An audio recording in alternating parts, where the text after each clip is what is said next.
Friends, greetings of the day. Welcome to JEE PYQ series. इस series में हम JEE mains और JEE advance में पूछे गए पिछले 47 वर्षों के महत्वपूर्ण सवालों को सॉल्व करेंगे। ये रहा हमारा पहला सवाल। A wooden block initially at rest on the ground is pushed by a force which increases linearly with time t. Which of the following curve best describes acceleration of the block with time? तो हमें दिया गया है कि initially at t is equal to zero, at t is equal to zero पे जो block है उसका वेलोसिटी क्या है, उसका वेलोसिटी क्या है, उसका वेलोसिटी क्या है, जीरो है। आइए फ्री बॉडी डायग्राम बनाते हैं वुडन ब्लॉक का। तो ये रहा हमारा फ्री बॉडी डायग्राम। इसमें फोर्स F लग रहा है, फोर्स F लग रहा है राइटवर्ड, और मान लेते हैं ब्लॉक का मास जो है सो m है, और ये जो फोर्स है वो लीनियरली इंक्रीज कर रहा है विद टाइम। लीनियर इंक्रीमेंट का क्या मतलब हुआ कि जो फोर्स है वो डायरेक्टली प्रोपोर्शनल टू टाइम है ना। तो सेकंड लॉ ऑफ मोशन से हम क्या जानते हैं, कि F बराबर क्या होता है, ma होता है, मास इनटू एक्सेलरेशन होता है। इससे एक्सेलरेशन क्या हो गया, फोर्स बाय मास। और हमें दिया हुआ है कि फोर्स जो है सो लीनियरली इंक्रीज कर रहा है विद टाइम। इसका मतलब F is directly proportional to t है। This implies that F is equal to kt। इसमें k प्रोपोर्शनल कांस्टेंट है। जो इक्वेशन 2 है F बराबर kt, इसको अगर इक्वेशन 1 में हम पुट करेंगे तो एक्सेलरेशन क्या आ जाएगा, एक्सेलरेशन F की जगह पे हम क्या रखेंगे, kt रखेंगे, है ना, बाय m, है ना। तो इसमें k और m दोनों कांस्टेंट है, इसमें k और m क्या है, दोनों कांस्टेंट है ना। तो इसलिए हम क्या लिख सकते हैं, a जो है डायरेक्टली प्रोपोर्शनल टू t है, टाइम है ना। इसका मतलब एक्सेलरेशन भी जो है टाइम के साथ लीनियरली डिपेंडेंट है ना। लीनियर इक्वेशन क्या होता है, y बराबर mx होता है। जो स्ट्रेट लाइन का इक्वेशन होता है वो भी तो एक लीनियर इक्वेशन है ना। इसका मतलब इसका ग्राफ क्या होगा, एक स्ट्रेट लाइन तो होगा, है ना, लेकिन उसका इनिशियल पॉइंट जो है ओरिजिन पे ही रहेगा, क्योंकि जो ब्लॉक है इनिशियली क्या है, एट रेस्ट है ना, इनिशियली रेस्ट है। इसका क्या मतलब, उस समय जो है उसका एक्सप्रेशन जीरो रहा होगा, है ना, जीरो रहा होगा। तो इसलिए हमारा जो ग्राफ बनेगा इस केस में, वो हमारा ग्राफ ये बनेगा स्ट्रेट लाइन जो कि ओरिजिन से पास करे। इसलिए हमारा आंसर हो जाएगा बी, बी। आइए हम अगला क्वेश्चन को सॉल्व करते हैं।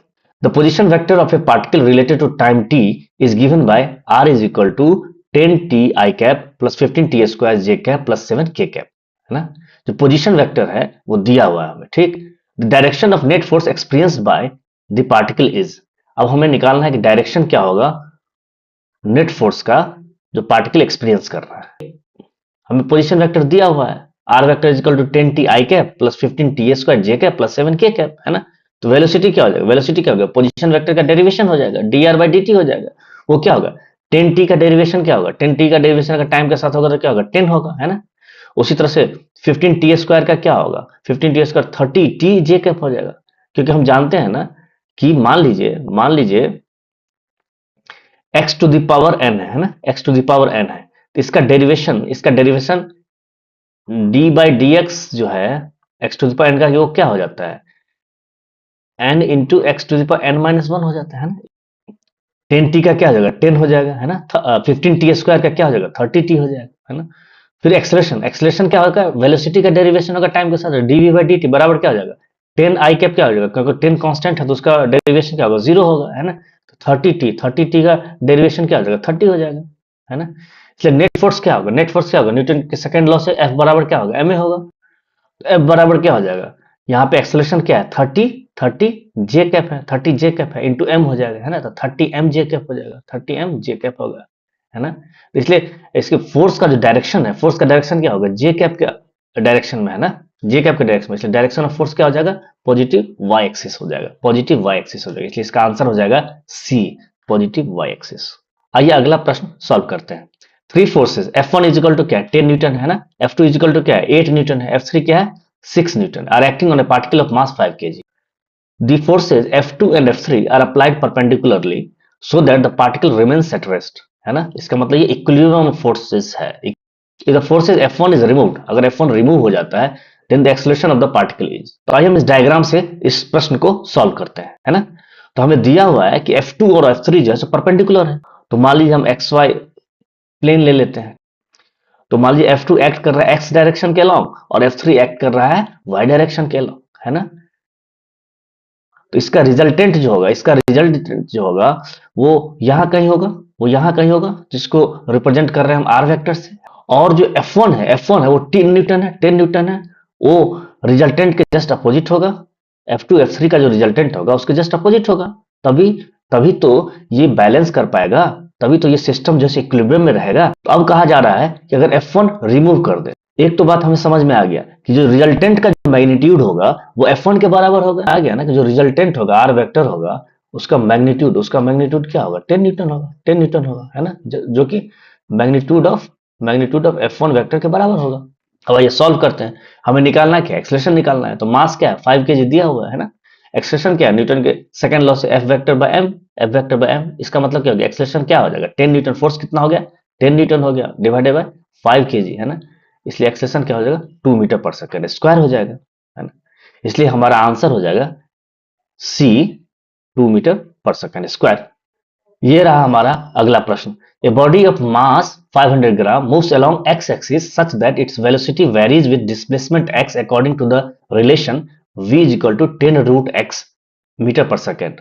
The force acting on the bodies, हमें फोर्स निकालना है, बॉडी पे कितना एक्ट हो रहा है। इसमें दिया हुआ है कि जो वेलोसिटी है उसका रिलेशन है डिस्प्लेसमेंट के साथ, और वेलोसिटी का रिलेशन जो है डिस्प्लेसमेंट के साथ वो किस तरह से है, v equal to 10 root x, है ना, इस तरह से है ना। और ये कोई बॉडी है ना, और मान लीजिए ये राइट वर्ड मूव कर रहा है ना, जिसका मास जो है 500 ग्राम है, गिवन है। तो हम जानते हैं ना कि एक्सलेशन क्या होता है, v into d v by d x, ये भी एक फॉर्मूला होता है एक्सलेशन का। तो यहाँ पे v हमें क्या दिया हुआ है, v दिया हुआ है 10 रूट एक्स, 10 रूट एक्स को हम क्या लिख सकते हैं, रूट एक्स को क्या लिख सकते हैं, हम रूट एक्स को लिख सकते हैं x टू दी पावर 1/2 लिख सकते हैं ना, क्योंकि ये तो 1/2 का ही तो पावर है। तो dv बाई डी एक्स क्या हो जाएगा, 10 into 1/2 into x to the power 1/2 -1, क्योंकि x to the power n का जो डेरिवेशन होता है वो होता है n x to the power n -1, है ना। तो यहाँ पे n क्या हो जाएगा, 1/2 हो जाएगा, और n -1 मतलब 1/2 -1 हो जाएगा, है ना। तो dv बाई डी एक्स क्या आ जाएगा, 5/√x, है ना, क्योंकि ये -1/2 आ जाएगा ना, है ना। तो उसको क्या लिख सकते हैं, 5/√x लिख सकते हैं। अब इक्वेशन 3 को अगर हम 2 में यूज करें, इक्वेशन 2 में अगर यूज करें तो एक्सलेशन क्या हो जाएगा, v into d v by d x, है ना। तो अब अगर इसको हम सॉल्व करेंगे तो हमारा, इसको सॉल्व करेंगे तो क्या होगा, रूट एक्स कैंसिल हो जाएगा, है ना। 10 इंटू 5 बराबर 50 मीटर पर सेकंड, तो एक्सलेशन क्या आ जाएगा, 50 मीटर पर सेकंड स्क्वायर आ जाएगा। और फोर्स क्या होता है, फोर्स होता है मास इंटू एक्सलेशन, है ना। मास कितना दिया हुआ है, 500 ग्राम दिया होता है, 500 बाय 1000 इंटू 50 बराबर 25 न्यूटन, है ना। इसलिए इसका आंसर हो जाएगा सी, 25 न्यूटन। आइए अब हम अगला प्रश्न को सॉल्व करें। At any instant, the velocity of a particle of mass 500 gram is 2t I cap plus 3t square j cap। मतलब मास हमें दिया हुआ है 500 ग्राम और इंस्टेंट वेलोसिटी जो है हमें दिया हुआ है 2t I cap plus 3t square j cap। If the force acting on the particle at t is equal to 1 second, I cap plus x j cap Newton, then the value of x निकालना। हमको force दिया हुआ है t is equal to 1 second पे I cap plus x j cap, है ना। तो force क्या दिया हुआ है, i k plus x j cap at t equal to 1 second, है ना। मास हमें दिया हुआ है 500 ग्राम, और वेलोसिटी भी हमें दिया हुआ है 2t आई कैप प्लस 3t स्क्वायर जे कैप। तो एक्सेलरेशन क्या होगा, एक्सेलरेशन होगा dv बाई dt, है ना। तो इसको t के साथ अगर डिफरेंशिएट करें तो 2t का डिफरेंशिएशन क्या होगा, 2 होगा, 3t स्क्वायर का डिफरेंशिएशन क्या होगा, 60 हो जाएगा, है ना। क्योंकि एक्सेलरेशन क्या होता है, dv बाई dt होता है, dv बाई dt होता है, उसी को यूज करना है। तो acceleration at t equal to 1 second पे क्या होगा, जो एक्सेलरेशन है टाइम के साथ यहाँ पे वेरी कर रहा है ना, तो उसमें t इक्वल टू 1 सेकंड दे दीजिए। तो एक्सेलरेशन क्या हो जाएगा, 2 आई कैप प्लस 6 जे कैप, क्योंकि यहाँ पे t की जगह पे 1 दे देंगे ना, तो हमें एक्सेलरेशन आ गया। अब फोर्स क्या होगा, फोर्स होगा m mass into acceleration. Force क्या होगा, मास इंटू एक्सेलरेशन। तो मास क्या है 500 ग्राम, तो 500 ग्राम इंटू एक्सेलरेशन, है ना। इस ग्राम को हम क्या कर रहे हैं, केजी में हम कन्वर्ट कर रहे हैं, है ना, केजी में हम कन्वर्ट कर रहे हैं, इसलिए हम डिवाइड कर रहे हैं 1000 से, है ना, क्योंकि 1 केजी कितना होता है, 1 केजी बराबर क्या होगा, 1000 ग्राम होता है, 1000 ग्राम होता है ना। तो इसको सॉल्व करेंगे तो हमें क्या आ रहा है, आई कैप प्लस 3 जे कैप, है ना। अब ये जो वैल्यू है, और ये जो वैल्यू है आई कैप प्लस 3 जे कैप, ये तो फोर्स है ना। और हमें दिया हुआ है कि फोर्स क्या है, आई cap plus x j cap. तो इस दोनों इक्वेशन को हम कंपेयर करते हैं, तो आई cap plus x j cap क्या होना चाहिए, आई कैप प्लस 3 जे कैप। इससे हमें क्या आ गया कि कोफिशिएंट ऑफ जो जे है, क्योंकि कोफिशिएंट ऑफ आई तो इक्वल है ना, तो कोफिशिएंट ऑफ जे है वो भी इक्वल होना चाहिए क्योंकि वेक्टर इक्वल है ना। तो एक्स क्या हो जाएगा, 3 हो जाएगा। एक्स क्या हो जाएगा, 3 हो जाएगा, इसलिए हमारा वैल्यू जो है एक्स का क्या हो जाएगा, 3 हो जाएगा, इसलिए आंसर हमारा ए हो जाएगा 3।